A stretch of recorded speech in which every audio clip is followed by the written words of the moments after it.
কি আসলে স্বাধীন? আমার তো মনে হয় না স্বাধীন। আমরা কোনো স্বাধীন নাগরিক না।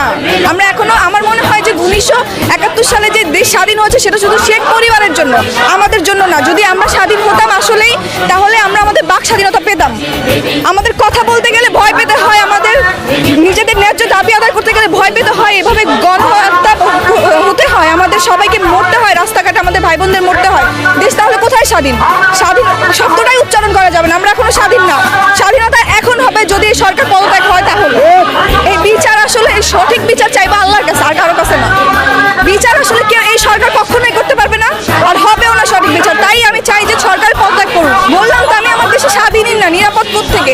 এই যে যেভাবে আমাদেরকে মারা হচ্ছে, এখনো দেখতেছি যে পুলিশ যেভাবে আমাদের সাথে অন্যায় করতেছে। আমরা মিছিল করলে, আমরা গিয়ে আন্দোলন করলে সেখানেও হস্তাহস্তি করা হচ্ছে, সবাইকে এভাবে ধরে নিয়ে যাওয়া হচ্ছে বাসার থেকে, যেখান থেকে সেখান থেকে। তাহলে আমরা কোথায় নিরাপদ?